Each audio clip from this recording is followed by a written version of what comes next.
Morning, folks. Good morning.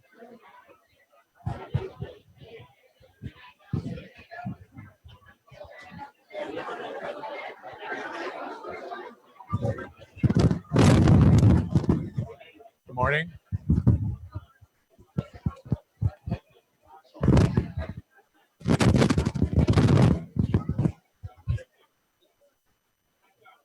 Good morning. Good morning. Can you hear me? Not yet. Good morning. Good morning. Now I can.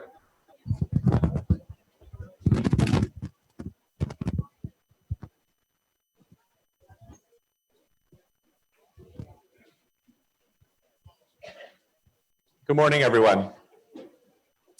My name is Yehuda Kurtzer. I'm the president of the Shalom Hartman Institute of North America, and I'm thrilled to welcome you today to our one-day special conference, Jews and Muslims in America, Political Challenges and Moral Opportunities. I know our whole team are extremely honored that you're spending Martin Luther King Day with us. We're humbled and, to be honest, a little bit nervous to channel the moral fortitude of Dr. King's legacy into this issue of Muslim-Jewish relations that we feel correlates to Dr. King's agenda, even though we're not directly engaging the questions of race, racial equity, and racial justice that continue to plague our country and deserve conferences and activism all their own. There's a lot to say in terms of thank yous, especially for a conference that comes together in about 6 weeks.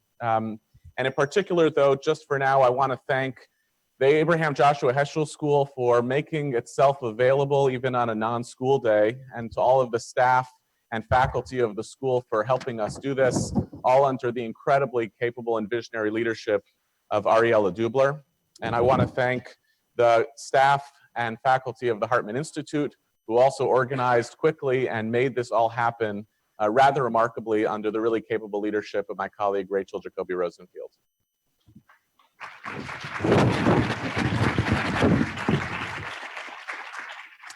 The agenda for the day, as you'll see in our conference program, is that we are trying to do a lot of things in a very short amount of time. And the goal to do this was to have a variety of modes and methods and a gesture towards this massive, vexing issue of Jewish-Muslim relations that can't be addressed simply by political conversations, can't be addressed simply by study sessions, can't simply addressed by encounters over meals, but that perhaps with a composite of a day that uses all of these different modes and methods, we can try to gesture towards the possibility of a Jewish-Muslim relationship in this country that is better than the one that we currently have. And so I challenge you over the course of the day to try to experiment with different pedagogies, different orientations, sessions that enable you to be a little bit more interactive, to meet other people, to reach across and encounter ideas and people who are different than your own, and to try to jump in and out of the different types of offerings that are offered over the course of the day. The agenda for this opening session is, first I want to acknowledge Sarah Said, who's here, senior advisor to Mayor de Blasio and the head of community partnerships for the mayor, who will come up and offer a short greeting from Mayor de Blasio. I'll offer a little bit of framing and charge for Jewish leaders myself. I'll introduce Jonathan Greenblatt, one of our exceptional Jewish communal leaders on this issue in the American Jewish community, the head of the ADL. And then we'll have a talk back with Abigail Pogrebin, perhaps the Jewish community's best interviewer, who will engage in some of the questions that we'll start off with today, which relate to Jewish community and Jewish communal leadership. I do want to note that this opening explicitly is about Jewish leadership. That's because we are a Jewish organization convening this conference in a Jewish space. Knowing that while much of today is about Jews and Muslims struggling together, we also want to make space for Jews and Muslims to struggle publicly, alone, and with each other. So the opening conversation of the day will be about Jewish leadership. The closing conversation of the day with my colleague, Dr. Emily, will be about Muslim leadership. And throughout the day, we'll create encounters between Jewish and Muslim leaders and thought leaders on the issues themselves. But first, let me welcome Sarah Said, who will offer some words of welcome on behalf of Mayor de Blasio.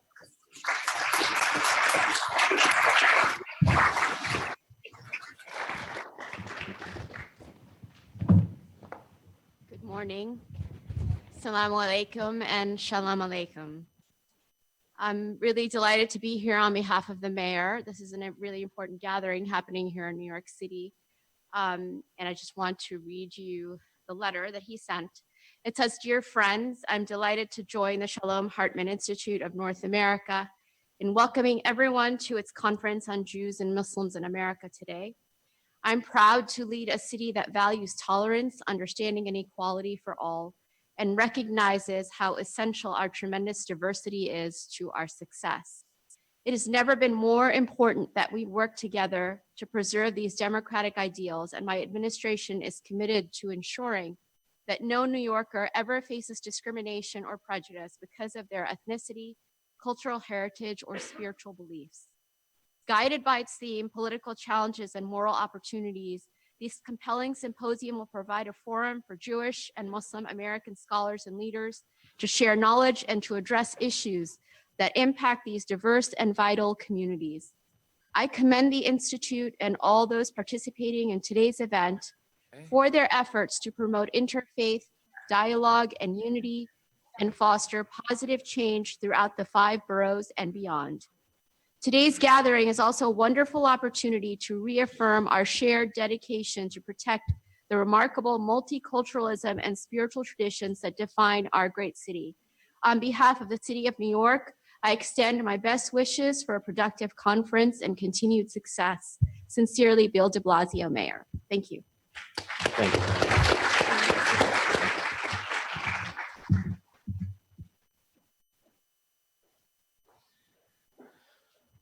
Thank you, Sarah, and thank you to the mayor by extension. As a means of opening, I've been thinking a lot lately about the moral responsibilities that are incumbent upon us as people, as Jews, as humans, to act on behalf of others, with others, and on behalf of others who are radically different from us, especially when we have such forceful identity commitments like those of faith and religion and ethnicity and race that make it easy for us to prioritize commitment to our own rather than commitment to others. And especially when those who we are trying to be in relationship are really others with a capital O. And in climates of fear and suspicion, like the one that many of us feel that we're in today, the chasm starts to widen, dangerously so, between the sense of security that we seek for our us and the sense of alienation born out of the belief that empathy is a limited resource from the sense of responsibility that we have for them. To get to what it takes to transcend this as a religious leader, to try to figure out how do I hold in tension the concern that I want to have for my own people, for my own faith tradition, for my own ethnic group, with the deep responsibility that I may have to be in relationship with others precisely at a time when I feel that the relationships that I have and the empathy and sympathy that I have at my disposal is such a limited resource. I think there are at least 3 possible arguments escalating in seriousness. The first one that oftentimes gets adduced when people start asking, how do I stand up for others, with others, and for others at a time of anxiety, is the Niemöller argument, which is it's like a meme. That's the famous line about trade unions. First, they came for the trade unionists, and I wasn't a trade unionist, so I didn't speak up, and so forth. It's the first argument that gets rolled out whenever people start to wonder whether some people are vulnerable and how do all become responsible. Morally speaking, it's actually kind of a weak argument, though. It's rooted in self-preservation and the inevitability of one's own victimhood. And therefore, I'm only really stepping forward on behalf of others who I don't see myself as and who I'm not necessarily in relationship with, because I fear that ultimately they're going to come for me too. And so I should act now because I'm holding off, or I'm closing off the possibility of being an inevitable victim. A second, I think, superior argument is working through faith. That is to say, that religion not become an inhibitor of our moral imagination towards others, and instead we try to prioritize a language of faith that compels us to act towards and on behalf of others. For instance, the Jewish idea that's most often marshaled by people who are trying to make the case of moral responsibility for other human beings who are not our own is the reminder that when human beings are created in the Bible, they are created in the image of God, B'Tselem Elohim, to remind us that all of our family and faith commitments come second to the core belief that God creates the world with radical human equality. And what this tries to do is to make the case for a religious faith that's better than ethnocentrism, to make the case that religion should be a force for good when it's so often a force for evil, and to argue that people of faith have responsibility towards others precisely because their faith should incline them to see other people as their human equals. But here too, this argument has a moral limitation, because our responsibility to others becomes rooted in a triangulated obligation to a third party, in this case, God, or faith, or the religion itself. In other words, I'm still not yet quite at a place in which I see my relationship to another human being or another faith community as emanating from something that I owe to them. I'm still either, as in the Niemöller argument, acting towards others because I fear that something will happen towards me, or in the second argument, acting towards others because I believe I have a debt to God. The third, and perhaps the highest level, the most challenging one, the one that I want to challenge us to think about whether it's truly possible, would be to imagine the moral responsibility we have towards other human beings just because they are human beings, and in spite of and transcending all of the powerful discourses of identity that are significant to why I think of my own identity as powerful, and nevertheless, I see an obligation towards another human being who has an identity that's different than mine. Dara Horn, the novelist, has this tremendous little book called The Rescuer. She talks about Varian Fry, who was a kind of an incredible person who went to Europe and saved many of Europe's intellectuals. And the book winds up being an extended meditation around why people do things like this, why they extend themselves to act so powerfully on behalf of others when it's so counter to their own self-interest. And she quotes an interview where with a man who had jumped in front of a moving train to save a total stranger who had fallen down onto the tracks. And when the interviewer asked this person, "Why did you do that?" his answer was, "What could I do? A train was coming." The same argument that would be the inhibitor to almost every other person. The train coming is precisely the reason you don't jump onto the tracks. But that somehow this human being had found the capacity to have a moral intuition to act on behalf of another human being counter to everything in his own self-interest, simply because danger was coming and it seemed like the right thing to do. The incredibly lofty goal, one that I think almost all of us fall short of all the time, is to try to figure out how to create a sense of responsibility to others. And here I mean radical others, capital R, capital O. How do we cultivate a sense of responsibility to radical others so different from us that might still stem from an innate human obligation to the other that comes as possible as it might to the obligation I have towards us? This I want to challenge as an opening idea, as one of the agenda items for Jewish education and Jewish leadership. How we relate to others implicates how we think about ourselves. How we think about ourselves should implicate how we relate to others. I think these commitments are more often intertwined than we allow them to be. And today in particular, in this challenge for Jewish-Muslim relations, how do we find ways to be totally ourselves in the sense that we feel deep sincerity to our own people, our own faith traditions, and our own complicated political identities? We don't want Jewish-Muslim relations to be the banalities of the abandonment of the particulars of our own identities, our own political commitments, and our own discourse of faith that oftentimes requires of us to think that when it comes to certain things, we are right and someone else is wrong.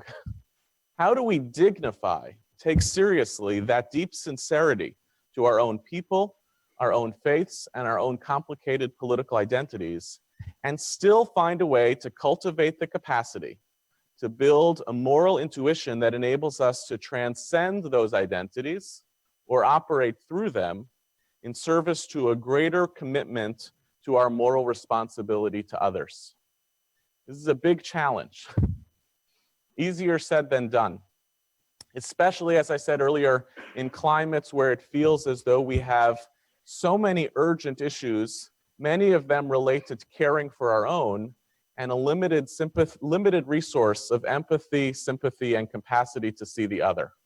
It's one of the challenges I want to put on the table today for Jewish education and Jewish leadership. How do we take seriously both our own commitments to self and our own commitments to the other, not simply by an extension of a relationship to self, but as something deep and human that requires our work?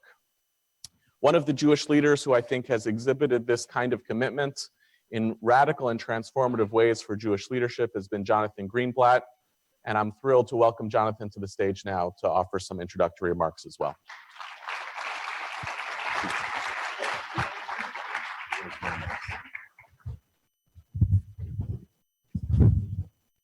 Good morning. Shalom Aleichem. Salam Alaikum. It is a distinct honor to be with you here today as part of this phenomenal and I think really courageous conference. Now more than ever, gatherings like this are crucial, for the bonds that connect us are far greater than those that divide us. I want to first start this off by thanking Abby in advance for her moderation. She was just described as the greatest moderator in the Jewish community. That's a big, we'll see. I want to thank Yehuda, my friend, for inviting me and giving me the privilege of delivering opening remarks this morning. Yehuda is a man for the moment, able to teach from a pulpit in an op-ed, or as his followers, many of us in this room know, from a Facebook post. And as an avid reader of yours, let me just say I'm not surprised you're not serving tuna wraps today. So. Okay. I also want to thank Abdullah and Tepli, who's here, and Karum Walid, who's also here, for their counsel and their friendship that I've come to deeply appreciate and treasure. And of course, I want to thank Ariel Dubler and everyone from the Heschel School, who I understand are dealing with their own loss today. So my condolences to the leadership here at Heschel. According to the Jewish tradition, Ibrahim in the Muslim tradition, was said to have a tent open on all sides, such that he might greet strangers coming to him from all directions. This tradition of openness to the stranger is at the heart of the Jewish and Islamic faiths. It can serve as a guiding image as we discuss the challenges and moral opportunities, the subject of today's gathering. And I think the question is, and what I'll try to tackle here in my opening remarks, how can we together build a society that remains an open one, whose doors are open to the newcomer? To me, Abraham's tent is a metaphor for the type of America that we want to build, the type of home that we want to share, one open to all, no matter where they come from, no matter to whom they pray or who they love. Muslims and Jews share many of the core values that derive from our respective religious traditions that form the basis of a just society. And in this respect, I feel there's a great deal we can and must learn about each other's religious lives. But it is not, in my view, religion itself or even efforts at interreligious understanding that should serve as the only basis for a renewed era of Jewish-Muslim cooperation. We must work together to build an open and tolerant America. We must do it not just because it is good for us as Jews or Muslims, almost in the self-preservation mode that Yehuda spoke about a few minutes ago, although it is good. We must do so not just because it embodies the highest ideals of our founders, although it does. We must build an America open and tolerant of all faiths and all people, because when one's liberty is curtailed or questioned, it does indeed hurt all of us. We can't stand back and say swastikas on a synagogue are wrong, but it's not my problem. Just as we can't stand back and say denying a building permit for a mosque is probably more about fear or intolerance about land use, but my synagogue, that's okay. We can't stand back and say forcing all Muslims to register on some sort of registry makes me uncomfortable, but at least we're all right. Can't say any of those things because we're all in this together. On a day when we honor his legacy by being here, I think in this very room in what represents an act of service, we can recall the words of Dr. King, who said, We are in an inescapable network of mutuality, tied in a single garment of destiny. Now more than ever, there is no us versus them. We are all Black. We are all Jews. We are all Muslims. We are all women. We are all immigrants. We are all refugees. We are all LGBT. And when the rights of one of us are threatened, all of us are threatened. This belief is what animated those who founded the ADL more than a century ago.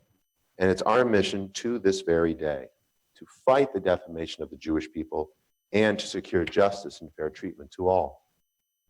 It's why my predecessors worked to expose and roll back the customs and practices that block Jews from entering universities or patronizing certain businesses or living in particular neighborhoods. It's why my predecessors filed briefs at the Supreme Court on behalf of civil rights cases affecting African Americans.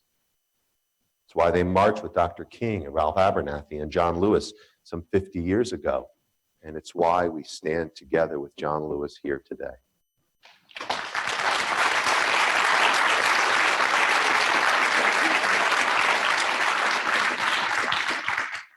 It's why my predecessors fought for fair treatment for the LGBT community and for issues like marriage equality. And we will continue that fight today. It's because our history tells us that when we fight for others, we're actually fighting for ourselves. And I'll share this morning that today, for me, this isn't just a professional task. This is a personal mission. My grandfather came to this country as a refugee almost 80 years ago, fleeing the horrors of Nazi Germany. He and his family traced their lineage in Germany back centuries. Yet the rise of the Third Reich robbed him of his family, his heritage, his home, his sense of place. He made it to America, and I'm here as a result of that. At the same time, let me share another story. My wife and my in-laws came to this country almost 30 years ago as refugees fleeing from persecution in Iran.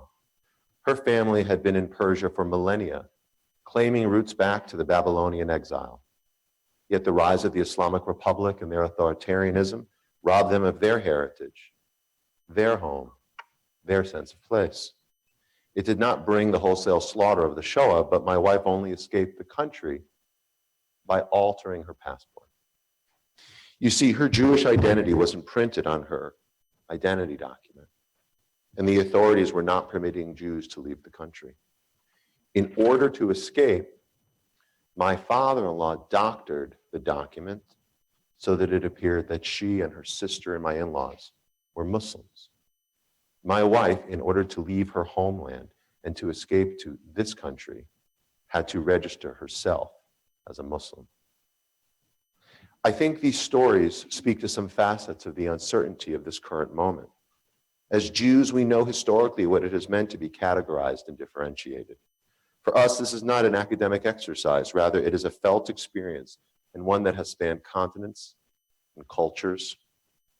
When people and authorities start talking about putting names on a list, well, I think of my grandfather, and I think of my wife, and I think of my children. I cannot and will not stand idly by as American citizens are defamed or demeaned on the basis of their religious beliefs or national origin. My grandfather and my wife made it to America by their own determination and ingenuity. But it's worth pausing to note that they didn't do so alone. My grandfather had friends and neighbors, ordinary Germans, who assumed a real degree of personal risk to help him escape. And my wife and her family had friends and neighbors, ordinary Iranians, who helped them as well. They were Muslims, Sunni and Shia, as well as Baha'i. And they assumed a real degree of personal risk to help these people who became my family. The kindness of these individuals, ordinary people, in extraordinary circumstances, it might not be quite jumping in front of a train, but it reminds us of our obligations to our fellow citizens and challenges us to consider the meaning of solidarity. Small acts of kindness can, in the moment, seem just that, small. But when added together, when taken to scale, small becomes large and life-changing, perhaps even world-changing. I don't invoke these stories as a way of saying that we are on the verge of an oppressive environment like Nazi Germany or Khomeini's Iran. Far from it. That could be the subject of a whole nother speech and another conference. Hopefully it won't have to be. But I invoke these stories because I believe that anecdotes help to remind us of the bonds of solidarity and the power of friendship, ideals that become more important now in a time when we don't know what the future will bring. Indeed, it seems that we're living through a moment when that essential American ideal is under attack, a time when fundamental assumptions about our values are being called into question. We appear to be facing real threats to fundamental freedoms that have made America so hospitable to all of us in this room and to religious minorities over the generations. So the vision that I have for Muslim-Jewish relations in the current area is really about that, about this singular thing we can call the American experience. The vision I have involves articulating a shared commitment to religious freedom and to secular pluralism because of what we have learned, Jews and Muslims, living as religious minorities within American society. It involves making an explicit commitment to stand together, to preserve and defend the type of America in which we want to live. Many of us have heard of the so-called golden age of Jewish-Muslim relations in Spain, El-Andalus, a time when the great Jewish sage and polymath Rabbi Moses ben Maimon, or Rambam, wrote his great tracts of philosophy, by the way, in Arabic. Many books have been written and speeches given about the uniqueness of that time when our narratives converged and fused into a rich tapestry. However, I believe that this American age has every possibility and promise of being the true moment for Jewish-Muslim understanding and cooperation based on our unique American values of religious pluralism and freedom. Muslims and Jews in this country, I believe, have a vested common interest in preserving the kind of America that has enabled both of our communities not only to survive, but to thrive. Both of our communities are minorities who have and continue to know the meaning of being scapegoated, misrepresented, hated, and even the target of violence. Jews in America are concerned by what we see in the mainstreaming of hatred, the migration from the fringe of white nationalist elements into the center of American politics. We're concerned about the prevalence of anti-Semitism online and in the public square. And the Muslim community, I believe, is justifiably alarmed by the exploitation of Islamophobia in the election and beyond. I know that many of you woke up on November the 9th unsure of what to tell your children. I have heard stories of Muslim women deciding not to wear their headscarves in public out of fear of harassment or assault. You know, at the ADL, we track hate crimes around the country, not only against Jews, but also other marginalized groups, including Muslim Americans. And since Election Day, this work has become more important than ever. We've seen incidents from acts of verbal harassment to physical violence against mosques and houses of worship, Jewish community centers and synagogues, even again, physical assaults against individuals wearing religious garb. And even as the level of fear rises among both communities, we find ourselves recommitted to fighting against this scourge. In an environment in which threats are expanding, in which anxiety is prevalent, in such a moment, I believe it's our duty to collectively oppose these politics of fear, to renounce and dismantle the cynical political weaponization of Islamophobia and anti-Semitism. So my call here to us today is a call to come together as allies, because this moment right now demands that we cast aside our doubts and call upon our better angels to find ways to work together in pursuit of the American ideal that I talked about earlier. Now, I recognize that allies don't join hands overnight, nor necessarily come together through one single act of solidarity. The trust required is something that needs to be kindled, and it can start to coalesce through dialogue, the kind of dialogue championed by the Shalom Hartman Institute and exemplified, I think, by the Muslim Leadership Initiative. Let me acknowledge the courage that I think all of you have shown to come together in this forum, to partake in dialogue that challenges you and all of us to understand the other, as Yehuda said, as we understand ourselves. And yet it's this type of dialogue that I think can allow us to build bridges. Indeed, I should say that while there have been many, many moments and examples over the years of efforts to build dialogue and person-to-person engagement, it would be disingenuous to stand up here without acknowledging that there have been genuine and deeply felt points of disagreement and tension. There's much work that remains ahead of us to address some of these issues. And even while we continue to cultivate dialogue, we can't allow the differences to prevent us from identifying and working to build areas of cooperation and agreement. Because true dialogue requires a profound listening to the other so that we can see the humanity someone he who holds an alternative set of values still possesses inside their soul. One of the 20th century's great thinkers on pluralism was Isaiah Berlin, and he wrote that, quote, "The enemy of pluralism is the belief that there's a single harmony of truths into which everything, if it is genuine, in the end must fit.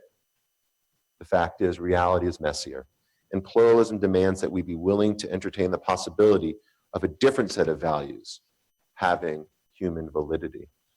But it's from this deep belief in pluralism, which I believe not to be a philosophy of the weak, but rather a fighting creed and a solid basis for our communal thriving. From such a stance of strength, I think we can preserve principal differences over issues and still find significant areas of common concern. Nonetheless, there have been moments of pain and misunderstanding that both of our communities have experienced.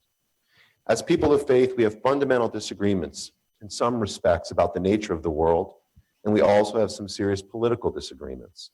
There are points on which some Jews and some Muslims may disagree, and there are moments in our respective communities and leadership have made mistakes, moments when we haven't always understood each other or tried hard enough to understand one another.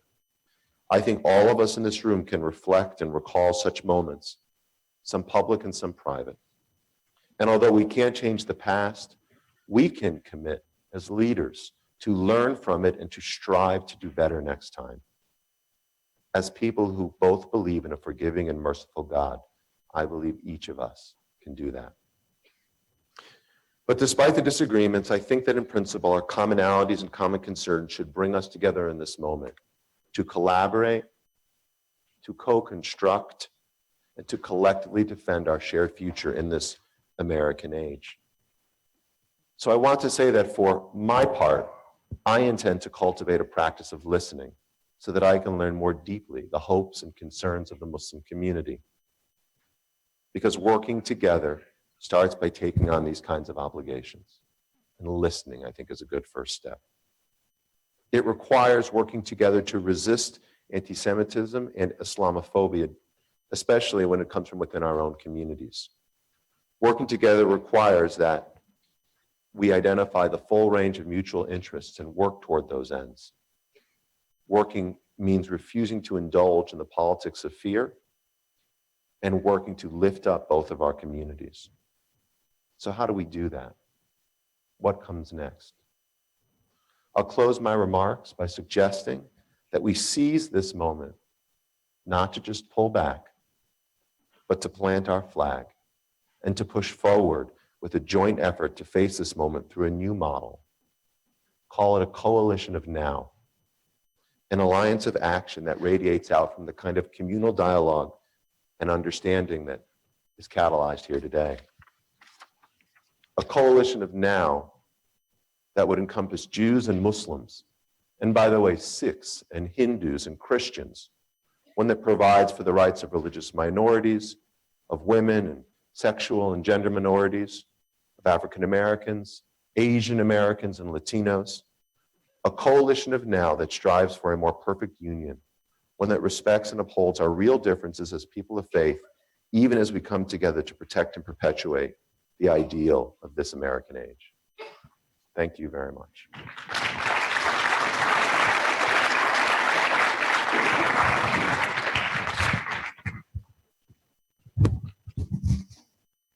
Good morning. Am I on? I'm having microphone problems. Are we on? Yeah. Welcome. Thank you, Booth. I'm going to try to cover a lot of ground in a very little amount of time. I'd like to start, Yehuda, if I could. I'll call you by your first names because we're family. Yeah. Just to address, I guess, what is kind of the reality in the room, which is that we're here today and it's a rare conference. I certainly haven't seen this happen very often. And I guess I would ask you to share with us what you're thinking, or the Hartman group, the team was thinking, in terms of the stakes of a conference like this, and what are the sensitivities? Thank you. What are the sensitivities, much better, about deciding to do something like this in terms of the moment that we're in, as honest as you can be? Great. So there are the urgency for this. Yeah, the stakes are mostly in the realm of audio. The urgency, the decision to do this conference came, I think, the day after the election. You know, a big piece of our work at the Institute is trying to address, I think, can you hear me okay? Is trying to address enduring human questions, but to do so in contexts that actually are politically relevant, because there's certain ways in which when you talk about enduring human questions, you can actually become very irrelevant very quickly. And sometimes enduring human questions actually overlap or coincide with questions of political urgency. So one of the questions that we've dealt with for years has been the question of Judaism in the world, which is what's the nature of the relationship between the Jewish people and people of other faiths in the experience in modernity, in which religion is a choice within the marketplace of ideas, and especially post the creation of the State of Israel, in which the rise of Jewish nationalism changes the face of what Judaism means with respect to other religions. Many of us felt after the election that our work has taken on a different type of urgency. We're not a political organization. We're trying really hard to not be a partisan organization, although one of the risks, one of the pitfalls of work such as this is that it's very hard to speak, and we'll talk about this later today, it's very hard to speak right now about certain moral issues and certain political issues without turning them into partisan issues. And we're extremely aware that the more partisan our conversation becomes, our effectiveness to actually speak to the larger American marketplace that we're in becomes diminished, and you wind up simply talking to the people that you agree with. The other risk is also there, which is if you actually open up a conversation with people who you genuinely disagree with, and we have over 50 speakers here today, there is wide disagreement on a lot of real deep issues, and that's just between the Jews. But certainly the conversation partners who we have tried to cultivate at the Hartman Institute, mostly on the initiative of the American Muslim community, and now reciprocally between Jews and Muslims, really disagree on a lot. And if you are very nervous about or not particularly confident about what you believe in, then those conversations are really risky, because you're engaging precisely with people who may be at odds with you when it comes to certain political issues or political campaigns. But from my perspective, being in the work of education and thought leadership, at moments in Jewish history when the work might really matter, because even though it doesn't have the kind of clarity of political organizing and political activism, but knowing that education actually creates the capacity, creates the landscape, cultivates the environment for a different type of political activism to come around, it almost feels like if it's not to do moments like this, then that work more generally is not worth doing. And Jonathan, a little bit to frame it a little differently, you're here obviously as a concerned Jew, excuse me, and you clearly have your own feelings, but you represent the ADL, and most of us grew up with it as a kind of a watchdog or a sentry that is calling out anti-Semitism wherever it is. And did you have any hesitation, I guess, or concerns about your representing that organization here? Is there anything, as honest as you can be, that gave you pause in terms of the forum, who's going to be here, and what might take place? Well, Abby, I like questions that are easy to answer. And so that's an easy one. No. No, I mean it. No. I mean, I have such respect for Yehuda and Daniel Hartman and Yossi Klein Halevi and the leadership of Shalom Hartman. And I've had the opportunity to engage with a number of members of the MLI cohort as individuals. And I think, as I tried to explain earlier, what's happening here is so profoundly important for both communities. And again, in service of this sort of American ideal. The fact of the matter is that ADL, again, for 100 years has really been a century, as you described it, for the Jewish community, but also worked, as I tried to explain, on behalf of other communities. And at the risk of, not getting into the philosophical construct that Yehuda pointed out, we do that because when we fight for others, we believe we're also fighting for ourselves. And I actually think that this is the front line of that fight. The only thing that I would say to you that I had some regret, not regret's the wrong word, but some concern about vis-a-vis coming here is how could I balance this with doing an MLK service activity with my kids? But we're doing that this afternoon, so I was able to do both. And just to stick with you for a minute, you mentioned Abraham's tent and the idea of the welcome. What do you see? And I think I'm asking you today, we've agreed to really, you're only speaking from the Jewish perspective, I think with authority. We can't speak from what you've seen in terms of Muslim response.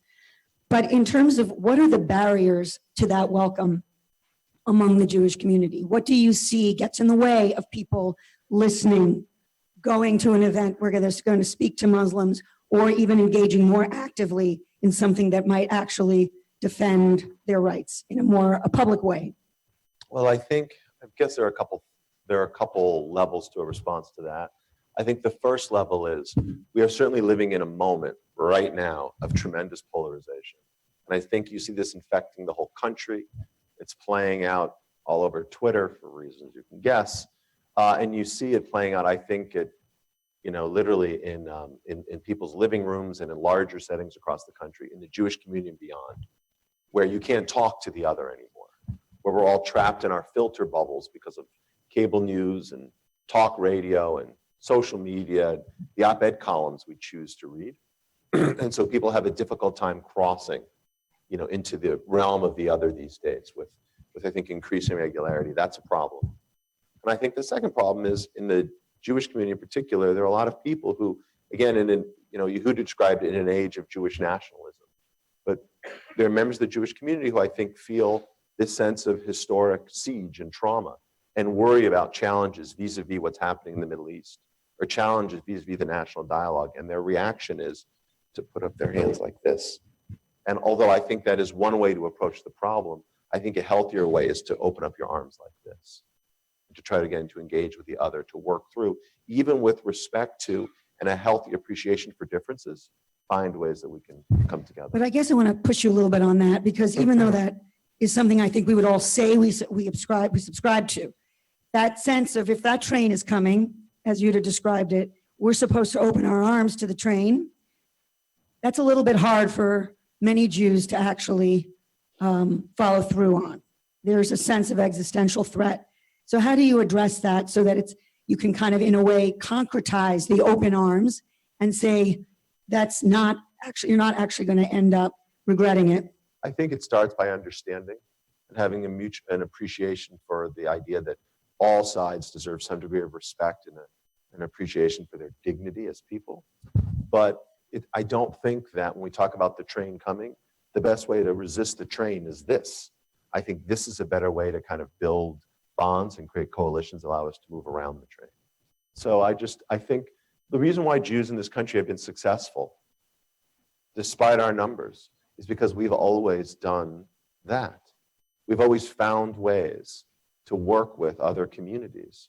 We found ways to preserve what we have, not by being only about ourselves, but by adjusting, adapting, and making the most of the realities in the world in which we live. And I think this is simply a matter of doing the same. I've heard you talk a lot about how if we're going to be oriented always to the train coming, we're actually missing the important work, not just as Jews in the world, but in terms of our own pursuit of our teachings, that it's not exactly how Judaism teaches us to function in the world, with that sense that we're under threat all the time. Can you address that idea a bit? Yeah, so that thing, just because you're paranoid doesn't mean there aren't people chasing you. So I'm trying to take the position of the reverse of just because there are people chasing you doesn't mean you have to become paranoid, which is to say, what are the ways in which the Jewish community can both take seriously what it perceives to be the physical and existential threats to Jews, both here in America as well as what the state of Israel has to experience, and at the same time not make the dominant ideology of Judaism a response to crisis or a fear of impending crisis. I think this is a little bit what Jonathan was getting at as well. it actually is possible to be vigilant at one's borders and boundaries about the threats from the outside, and not to make that an ideological position. I think one of the ways that we see this work is that we at the Hartman Institute are trying to be at the front of reimagining Jewish-Muslim relations in this country, and we are doing so as a avowedly Zionist institution. That makes it very hard for some people to participate in this work from the Muslim community. That's no secret. It also makes in the culture, in the paranoid culture, it makes people in the Jewish community think that we're not actually serious about our Zionism. That's actually, both of those responses are tragic. It's precisely because, from our perspective, one can love the Jewish people, care deeply about the safety and security of the state of Israel, and also feel that we are more effective at building out the strength and the success of the Jewish people by even being in relationship with people who don't share those commitments. It changes the nature of how others see us. Rather than being exclusively a protective and defensive people, we become more effective allies. And I recognize that's a hard thing to do, because it's not, the core of the problem that I think you're getting at is, if you care about your own, and if many Jews feel that Muslims around the world are the source of threat to Jews, then why be in relationship to Muslims? And first of all, that requires a much greater nuancing of the tensions and dynamics within contemporary Islam that we Jews have to have some greater humility about. But it also requires us understanding that to be vigilant in defense of your own group requires us to really understand what the threats to our own group are. And if we become, if we take those threats to our own group and use that to paper over the distinctions out there, not only are we missing huge moral opportunities to be in real relationship to others, but we're also probably not being that good at protecting our own group self-interests. And since we only have 10 minutes left, I certainly do not want to go down the rabbit hole of Israel, which I'm sure will be covered today amply. But we have to touch on it, because to talk about Jewish-Palestinian relations there obviously impacts any conversation here. It seems to me, and from what I've read from both of you, you're acknowledging that in a way it's very hard to even have the conversation, or it's sort of a conversation stopper as soon as those issues are encroaching, often necessarily or understandably, on the American conversation between Muslims and Jews. How do we navigate that? Not necessarily to shelve it, but to be able to speak through it and get to where we are here in New York or wherever we are in this country. So our methodological position has been, as an educational institution, and our defining program has been American Muslim leaders coming to Israel and studying at the Hartman Institute about what Israel means to the Jewish people and the narrative of Jewish peoplehood. They do not come on the premise that they agree with what they're going to be taught beforehand. We are a philosophically anti-litmus test institution, which means we don't have litmus tests about who comes studies with us, and we hope that our participants don't use litmus tests about us to define whether the content of what we have to say matters. But we believe that one way to get at the exact problems that we face, the gaps between us, is by allowing people to actually talk about what's important to them. At the same time, once we've been able to open up that conversation about political identity, what we're working really hard to do here in America is to move people away, and it happens all the time between American Jews and American Muslims, where we become proxy warriors in a conflict of 7,000 miles away. I hear this from a lot of my Muslim friends, that they found ways, they had all these great friends in high school until somebody mentioned Israel, and then they couldn't talk to each other. And that is a tragedy both of lack of understanding, because neither of us is articulating what we believe and why, but it's also a tragedy of mapping a conflict somewhere else on political identities here. And I believe it's actually possible to have a serious identity in relationship with Israel without having to be a proxy warrior in a conflict where your imagined opponents are everywhere. And Jonathan, if you could just address the Israel conversation and how it affects the American conversation, whether it's possible to speak around it or through it. I mean, I think it's a matter of acknowledging it and dealing with it. And to the point that Yehuda has made before, there's nothing wrong with coming together with people with whom you have real political differences. I believe that to be the case. If you believe in the dignity of every human being, if you believe in the right of all people to self-determination, there are ways that we can create common ground, even on those issues where we don't necessarily agree. But look, we're Jewish. We invented the idea of dissent, right? Of commentary on top of commentary.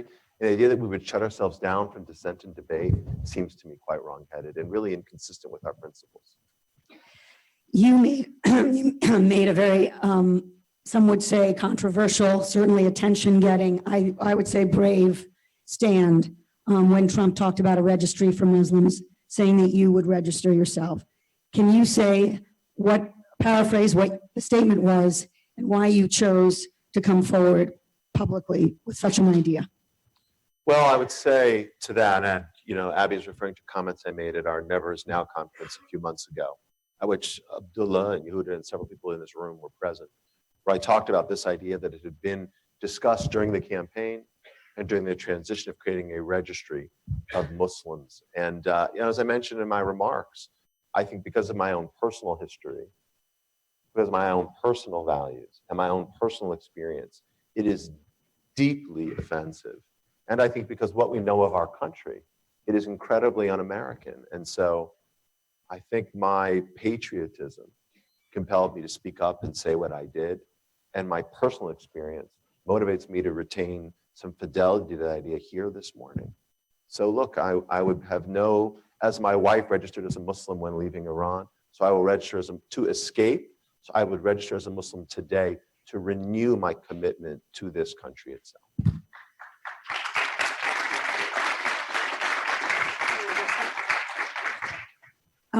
To pick up however you want to on what he said, but also just another thing Jonathan said, which I just thought was a strong line in another speech he gave was, it's our fight. Just as he said, it is our fight. Just as the fight against anti-Semitism is not only the fight of us Jews, it's everyone's fight. There are a lot of Jews, as you know, who say it's not our fight. How do you address them with a little bit of tough love?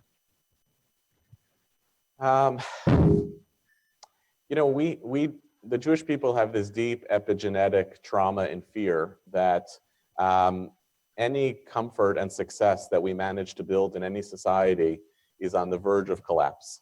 Now, sometimes, and I find this all the time, when I speak about the power, privilege, affluence, and influence that American Jews have, which I speak about in order to catalyze a conversation about Jewish moral responsibility in this country, the first question I always get is, didn't Jews think that this was the case in 1932 in Germany?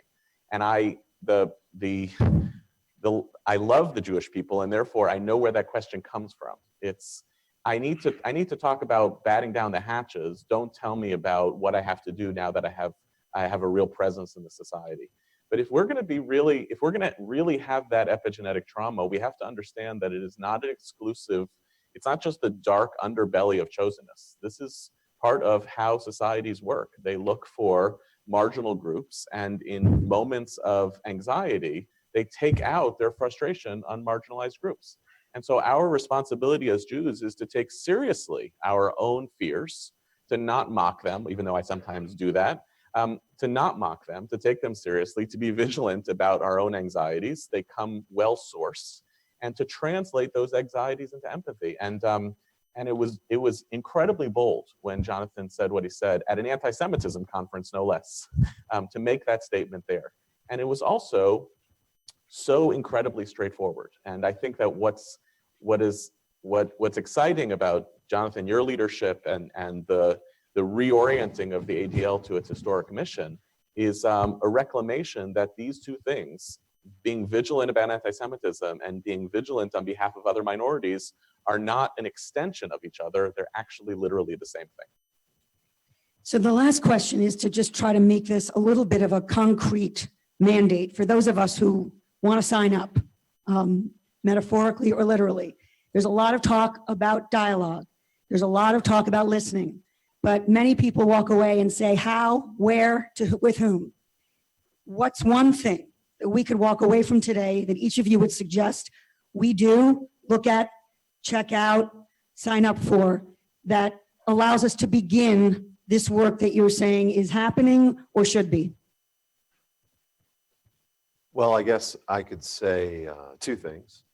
So first and foremost, we care deeply about this issue, but as people like Haroon can tell you, the way to get involved in ADL's fight on these issues is to get involved with ADL. I am proud of the fact that we have Muslim members of our regional boards in 27 offices across the United States. We don't have nearly enough.